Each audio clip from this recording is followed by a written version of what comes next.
Yo, it's your boy Logos, and I'm of the opinion that the quality of content coming out of Hollywood over the past 5 years has really diminished. And I say that for multiple reasons. One of them is the amount of retellings, rehashings, and remakes that hasn't been really entertaining or successful. And it really just shows me they're running out of new ideas or they're afraid to take chances. They're more worried about making money back or getting a good investment on these films compared to being entertaining and having word of mouth carry the films that they always have done before. I also think it's kind of sad how certain franchises like Lord of the Rings or Star Wars will disrespect classics or the original content that these movies are based on for the sake of pushing social justice or whatever agenda they may have. The actors, actresses, directors, and writers all have a role in play this, and all these different franchises have openly said in one way or another that really don't like the nerds or the fans of these franchises or books or content that allow these actors or actresses to make these movies in the first place. And it's really hard for me as an average everyday person to go spend my hard-earned money to see this film and fund somebody's career that don't even like me and who will disrespect me or the project or content that I choose to be a fan of. You can see that with Star Wars, how they treated Luke Skywalker in the remakes, or I'm sorry, the recent trilogy, or with the new Lord of the Rings on video series, where they focus more on diversity compared to the actual content, making a good story, and having the actual characters make sense. I'm of the opinion that diversity don't really matter if the movie sucks or the TV show sucks. I'm not gonna stick around long enough to care about your diverse cast if the characters are boring, if they make decisions that doesn't make sense, and you care more about your agenda or whatever compared to making a cohesive story. Certain franchises or certain books or series like Game of Thrones and other ones that set a precedent about very good television. So you really can't bullshit me and say that this is actual good stuff. You just have an agenda or you have a bias against it. I want to love Lord of the Rings. I'm of the opinion that's the greatest fantasy film that's ever been made. And that's a blueprint for many other RPGs or fantasy films just like it.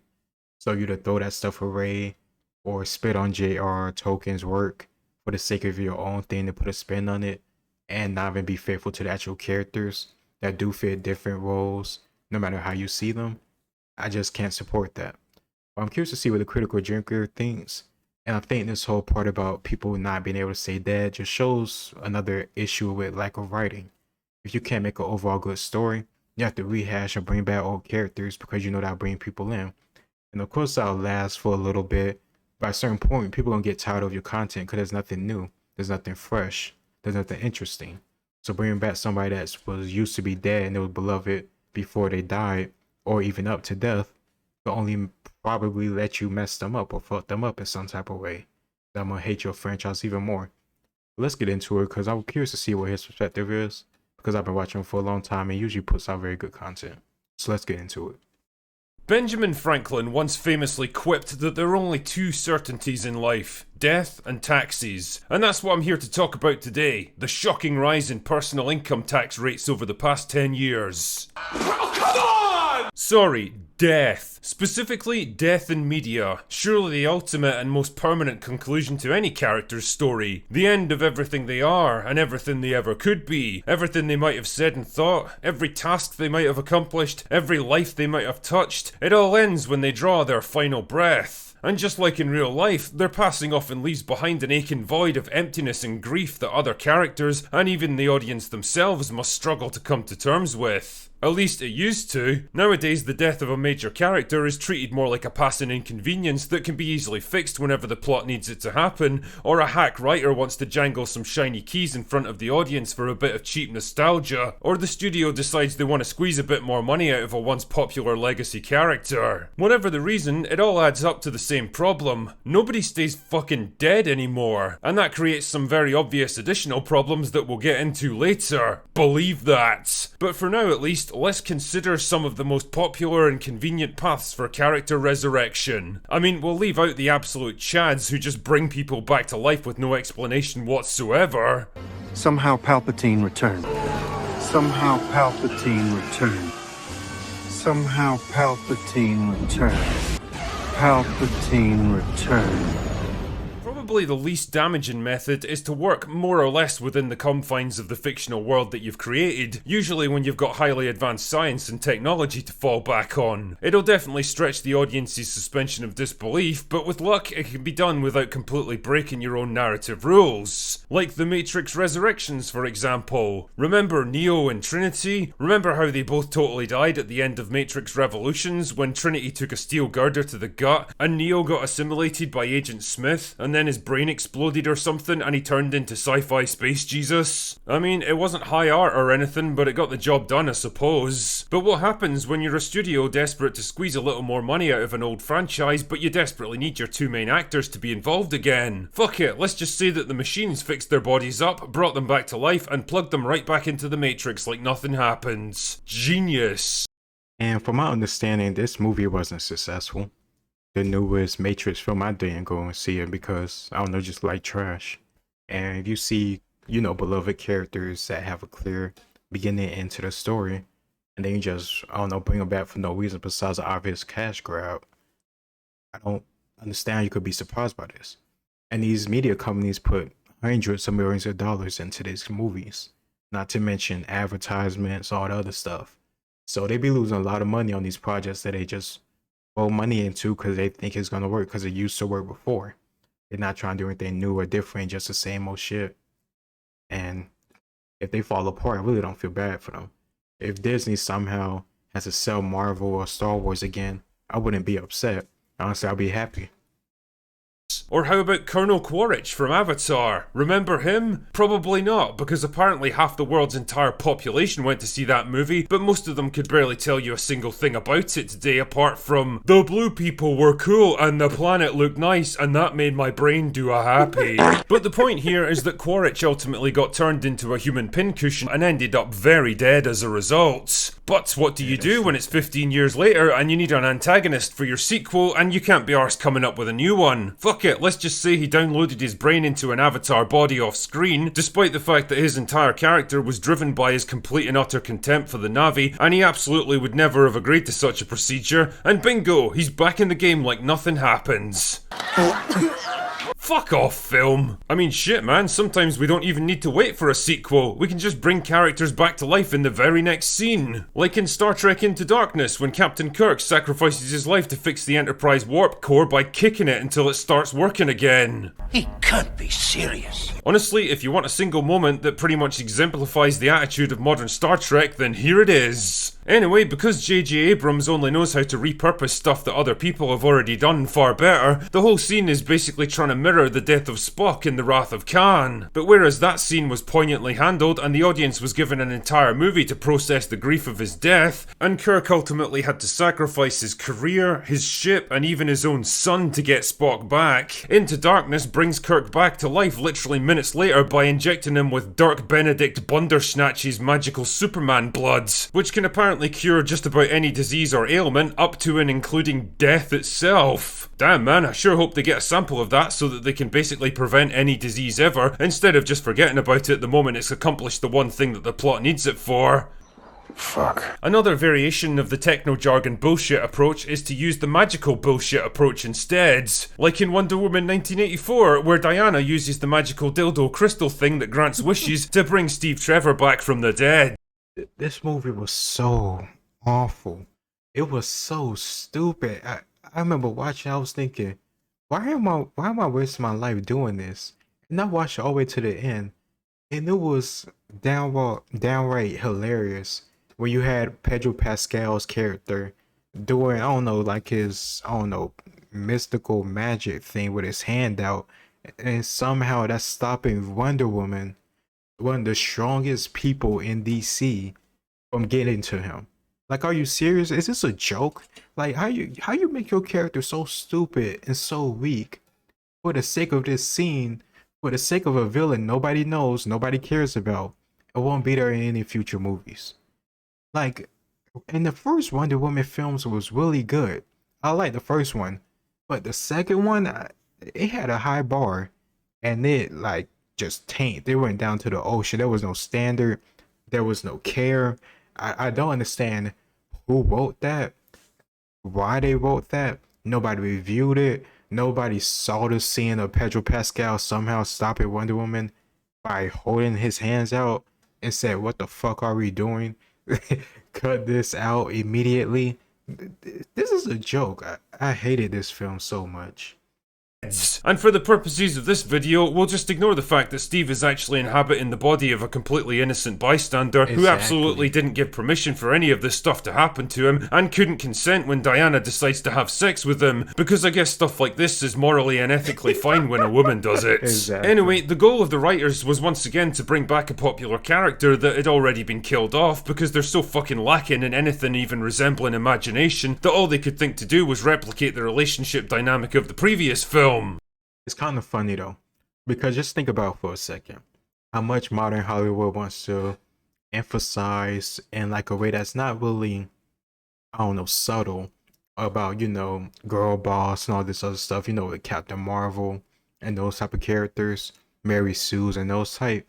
But you had Wonder Woman, which the first movie was really good and really loved from my understanding. And they chose to screw it up by bringing back a male character for this relationship dynamic that I'm going to be honest with you, I didn't give a shit about. I don't watch Wonder Woman talking about her love for freaking Steve Trevor. Like, come on, like it's a joke. Like, if you have the opportunity to give the most famous and honestly one of the most powerful comic book women characters her own movie and to build on that first one, and it's gonna be her own thing and introduce her unique villain roster, and you pull this nonsense with this bullshit villain and this bullshit plot device. Who wrote this? Like, really, they hurt themselves with their own agenda that they push so hard in movies suck, but didn't have an opportunity to just make a good movie with a female character. They just screw it up in some idiotic way that kind of backtracks on the stuff they do in the first place. And I'm supposed to give a fuck about the writer's strike? Who wrote this? Thus making his sacrifice in that movie completely and utterly pointless. Son of a bitch! Another approach, which is possibly the most destructive in terms of its far-reaching plot repercussions, is using time travel and/or alternate timelines to bring dead characters back to life. I mean, how many times have the Terminator movies used branching timelines to wheel out an increasingly saggy and decrepit Arnold Schwarzenegger to do his T-800 thing again? A role that he hasn't been able to convincingly play since the 1990s. And each time they do it, they have to ask the audience to conveniently forget whatever happened in the previous films because they've just been overwritten.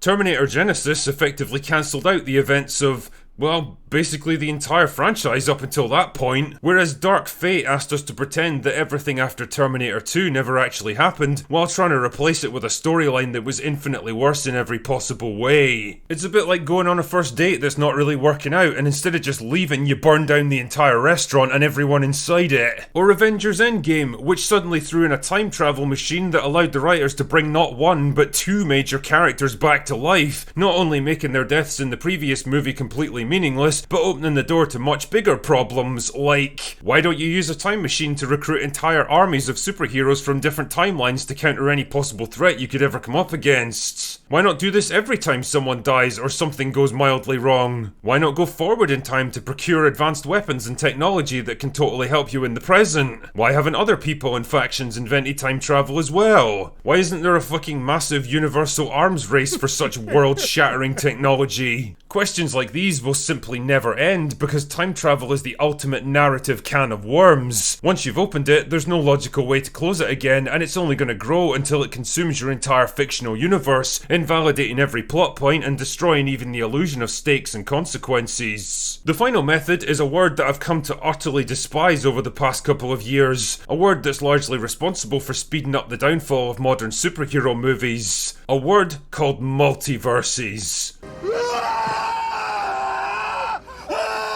Basically, it's the writing equivalent of playing a video game in sandbox mode, where you can spawn in any character, situation, location, or item at will. Want to bring back a dead character played by the same actor, or one from a totally different version of your IP? No problem, just multiverse them into existence, and you barely even have to come up with a justification because who even cares, really? The fans certainly don't, they just want to see different versions of their favourite characters interacting with each other, making jokes and fighting bad guys. It's the movie equivalent of watching a little kid kids smash together their G.I. Joe and He-Man toys. It doesn't really make any sense, but it's entertaining at least from a novelty point of view. I mean, Spider-Man No Way Home at least did a decent job with the concept, mostly because the characters were handled with a hint of respect, there was a compelling emotional core driving things forward, and the movie knew to keep the narrative relatively contained and grounded. The problem is that just like with time travel, it opened the floodgates to a gigantic tidal wave of shit to flow out into cinemas. Suddenly everyone was jumping on the multiverse bandwagon because it was a fun gimmick, and when you're out of actual serious creative ideas, gimmicks are basically all you've got left. That's why we had Michael Keaton's Batman taking on CGI space aliens in a desert in the middle of the day, or Doctor Strange fighting an evil version of himself with a third eye for some reason, or Kang and this fucking floating potato threatening to conquer all of existence. It's what happens when one good idea gets hijacked by a bunch of useless hacks desperate to exploit the next big thing before everyone else gives up and moves on. And that, dear viewer, is the fate that awaits so many movies who try this kind of shit, because the obvious result of routinely bringing dead characters back to life with the most flimsy justifications is that nothing that happens carries any weight anymore, because it can all be undone whenever the writers feel like it. Whether it's through some contrived scientific or magical bullshit, alternate timelines overwriting past events, or different realities merging together, it all adds up to the same basic problem. Nothing matters anymore, so there's no reason to get invested in any of it. If your favourite character dies, so what? There's no reason to feel bad because they'll probably be back in the sequel. If the villain gets defeated, what difference does it make? Because they'll return for payback sooner or later. It becomes nothing more than a crutch for writers who can't stand on their own 2 feet and come up with new original ideas to move a narrative forwards. Because why take a chance on that when you can just bring back recognisable things that were once popular and leech off the success of other people's hard work?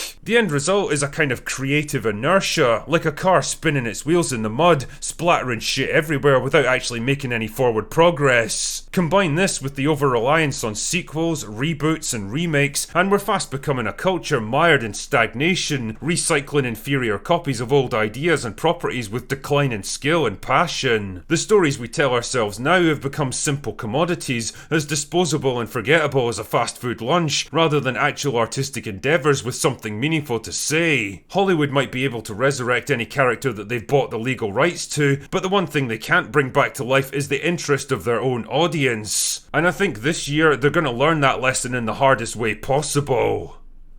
Anyway, that's all I've got for today. Go away now. Honestly, I agree completely with him because I saw Spider-Man No Way Home and I did think it was pretty good, but it was because they didn't just build the whole movie on the 3 Spider-Man working together in the multiverse. You liked the villains had good actors and the acting was really good. The story made sense. It wasn't nothing crazy or ridiculous, and it didn't feel too long. So they had other stuff going for it, and if it was a Spider-Man movie without the other 2 Spider-Man, I think it could have also been entertaining if they would have kept it compact and sensible like a Spider-Man movie should be. You don't have to have Spider-Man or other people coming back to life or trying to fight aliens or trying to save the world, some big crazy thing. The thing about Spider-Man is certain other characters, they fight within the neighborhood or region, and they're still a great hero because of that. Every now and then they may be called to fight some major battle, but that's not every single thing they do, and that shouldn't be every single movie. Overall, it's hard for me to know for sure how Hollywood gonna go with this stuff. At a certain point, you are a business. You have to remember that you can't just go with what the media or what certain groups or small groups say you should put out. You actually have to care about writing and your actual fans that will pay money.